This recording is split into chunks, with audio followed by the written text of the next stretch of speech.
कपीस का मतलब क्या होता है? जय का मतलब तो पता है आपको।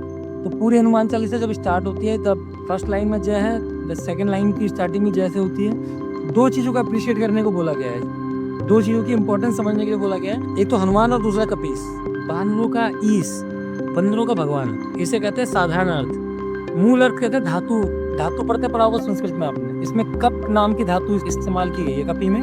कपी का मतलब होता है जो भी कपी की धातु आती है वो हमेशा वहां आती है जब कोई चीज हिल रही हो, कंपन, कोई भी चीज जो वाइब्रेट हो रही है, कोई भी चीज जो स्टेबल ना हो, मूवमेंट। और बेसिक में जाओगे एनर्जेटिक, कोई चीज को हिलने के लिए ऊर्जा की जरूरत पड़ेगी, एनर्जी की जरूरत पड़ेगी। कप मतलब वो धातु, कोई भी चीज जो बंदर हिलता है, बंदर को आप पंजरे में भी एक जगह बैठा के दिखा दो, गले में फंदा बांध के दिखा दो, बंदर पागल हो जाएगा भाई साहब। पूरी तरह बांध दोगे तो उसे चीखे मारेगा। इतने में बंधन में इतना भी जगह बनानी पड़ेगी कि उछल कूद मारता रहे, और बंदर में एनर्जी होती है। तो कप मतलब वो धातु जो एनर्जी से वाली बात हो। कपीस का एक मतलब ये होता है कि वो ऊर्जा, कप मतलब ऊर्जा, और कपीस मतलब the main source of energy, जहाँ से ऊर्जा निकल रही हो। सूरज, हनुमान जी ने कहाँ से ज्ञान प्राप्त किया था? हनुमान जी के गुरु कौन थे भाई? सूर्यदेव। उनको खाने जा रहे थे, और सूर्य मतलब एनर्जी, और नॉलेज मतलब एनर्जी। जिस इंसान को नॉलेज आ जाए ना वो खाली नहीं बैठ सकता। आपकी जिंदगी में आलस ज्यादा है, इसका मतलब एनर्जी कम है, इसका मतलब नॉलेज कम है। आपके पास नॉलेज आएगी, आपके पास ऊर्जा आएगी, और उस नॉलेज को आप समझ पा रहे हैं, उस नॉलेज को आप डाइजेस्ट कर पा रहे हैं, उस पर बिलीव कर पा रहे हैं, आप आराम से नहीं बैठ पाओगे। आपकी जिंदगी में आलस है, इसका मतलब नॉलेज की कमी है। कपीस को थोड़ा सा समझना पड़ेगा हमें। तो कप मतलब कंपन, ऊर्जा। कपी मतलब वो लोग जिनके पास ऊर्जा होती है। कपीस मतलब उन सारे लोगों का ईश्वर जिसके पास सबसे ज्यादा ऊर्जा है, या वो ईश्वर जो इन ऊर्जा वालों को ऊर्जा देता है। कपीस इनफाइनाइट सोर्स ऑफ एनर्जी आप कह सकते हैं। सेकंड नंबर पे अप्रिशिएट करना है सोर्स ऑफ एनर्जी को। वो नॉलेज हो सकती है, आपका अच्छा फूड हो सकता है, आपकी जानकारी हो सकती है, कहीं से भी बढ़िया source of infinite source of energy मिल रही है, वो कपीस है। तो आपको सोर्स ऑफ एनर्जी को भी इंपॉर्टेंस देनी है, सोर्स ऑफ एनर्जी को इंपॉर्टेंस देनी है। अब स्टार्टिंग से करते हैं, शुरू से फिर सारी कहानी पढ़ते हैं। जय हनुमान ज्ञान गुण सागर। हनुमान मतलब फंडामेंटल वैल्यू जो आपको अप्रिशिएट करनी है, बेसिक चीजें, सच्चाई, ईमानदारी, मेहनत, जितनी भी हैं फंडामेंटल वैल्यूज, उनको ढूंढना है, समझना है। और जब आप बेसिक पे जाओगे, इंसान अगर इतना कर ले कि जहाँ पे समस्या है उस पे क्यों, क्या, कैसे, सवाल पे सवाल, उसकी बाल की खाल निकालता जाए, ढूंढता जाए, तो बेसिक समस्या आएगी हमारे अंदर, अपने अंदर। हम यहीं से चले थे, हमें श्री प्राप्त करनी है, और उस लाइन में घूमते घूमते घूमते यहाँ आ गए। हमें श्री चाहिए, सफलता चाहिए, पैसा चाहिए, हमें हर चीज का कारण ढूंढना है।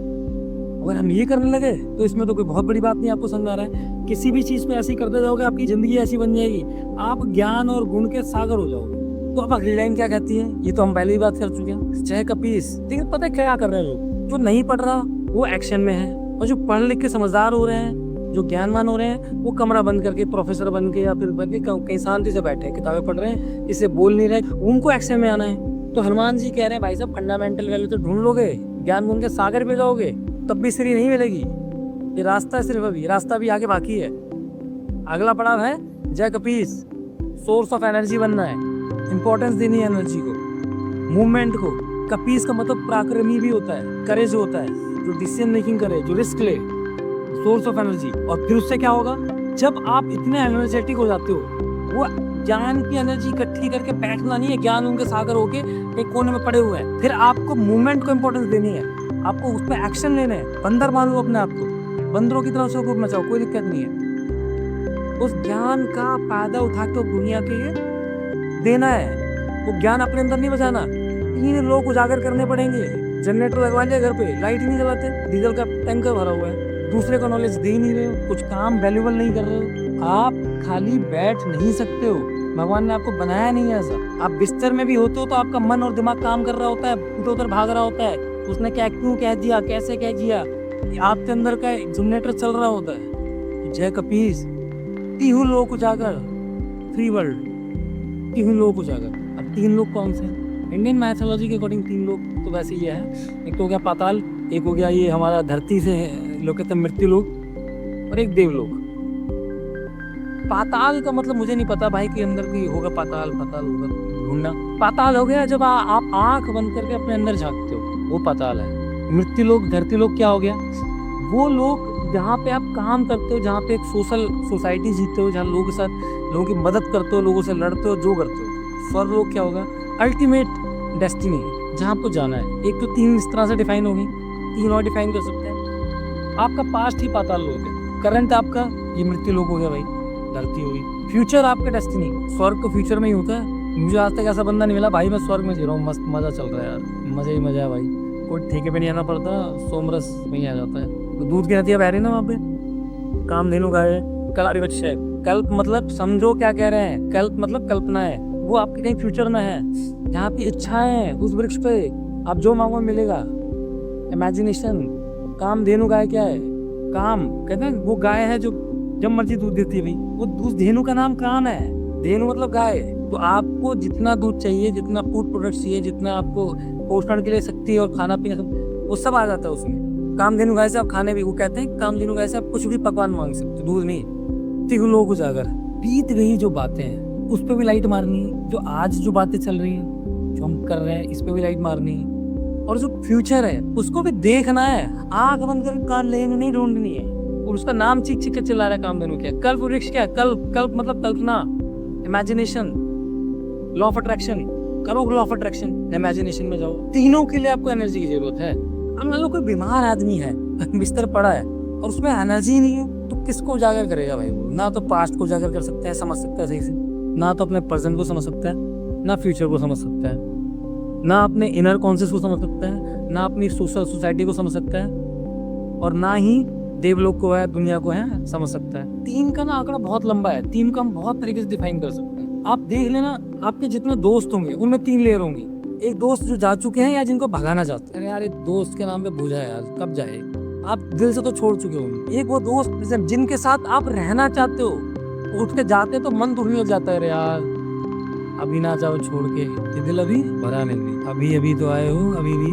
तो वो लोग प्रेजेंट, मतलब वो हो सकता ना रह रहे हो अभी आपके साथ, लेकिन वो प्रेजेंट है आपका दिल उनके साथ प्रेजेंटली जुड़ा हुआ है। तो वो दोस्त जिनके साथ आप हमेशा चाहते हो रहें, वो छोड़ के जाते हैं तो बड़ा दुख होता है, वो आपका प्रेजेंट है।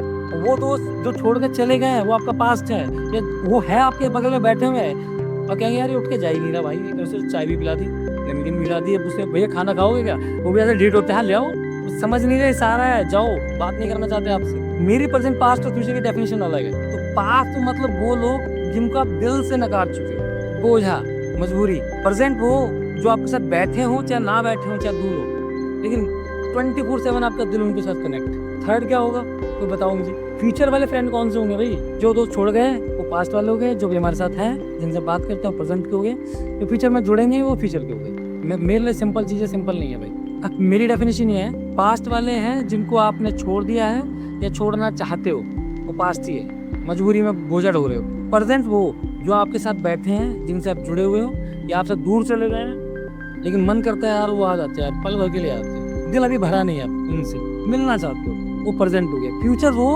हर इंसान अपने दिल में एक एक्सपेक्टेशन की लिस्ट लेके घूम रहा है कि कोई ऐसा मेरा दोस्त बनेगा जिंदगी में। सबके अपने अपनी है फ्यूचर वाली, ऐसा कोई दोस्त बनेगा, मुझे ऐसे जोक्स मारेगा, या फिर मेरे से ऐसे जुड़ेगा, या मेरे को ऐसे मेरी फीलिंग समझेगा। तिहु लोक उजागर, ये 3 का जो आंकड़ा है ये कहीं भी फिट कर सकते हो, तीनों की जरूरत है। नहीं तो हनुमान जी कहते 2 लोक उजागर 1 उजागर छोड़ो, उसमें लिख देते 1.5 उजागर 2 उजागर पकड़ो, तिहु लोक उजागर। किसी के बिना काम नहीं चलेगा। अगर आपकी जिंदगी में उन दोस्तों को हम खत्म ही करते हैं जिन्हें आप पसंद नहीं करते, तो आप ये किस फंडामेंटल पे तय करोगे कि किस दोस्त को पसंद करते हो? आपके खराब दोस्त ही आपके अच्छे दोस्त के फंडामेंटल तय करते हैं। तो पास्ट और फ्यूचर के बीच में प्रेजेंट टिकता है, तिहु लोक उजागर। ये 3 का आंकड़ा है। फिर आपसे कह रहा हूँ, आप जब किसी को हाईलाइट करना चाहते हो तो उसको 3 कैटेगरी में तोड़ दो। एक, तोड़ने के लिए एनर्जी चाहिए, और एनर्जी ही नॉलेज है, फूड ही एनर्जी है। आप ढूंढो जिंदगी में। अगर आप जय करना चाहते हो कपीस की, सोर्स ऑफ एनर्जी ढूंढो कि हम जो खा रहे हैं उससे एनर्जी मिलेगी, जो हम सुन रहे हैं उससे हमें एनर्जी मिलेगी, जो हम देख रहे हैं उससे हमें एनर्जी मिलेगी, जिसको हम टच कर रहे हैं उससे हमें एनर्जी मिलेगी। तो बहुत बड़ी बात कहूँ मैं, मेल और फीमेल की जब शादी करेंगे, बेशक उनकी सोच अलग हो, जमीन आसमान की फर्क हो, 5 साल बाद देखना दोनों एवरेज आ जाएंगे। बहुत अच्छा इंसान थोड़ा नीचे आ जाएगा, बहुत बुरा इंसान थोड़ा ऊपर आ जाएगा। टच भी बहुत इंपॉर्टेंट होता है भाई। तो ये था जय कपीस तिहु लोक उजागर।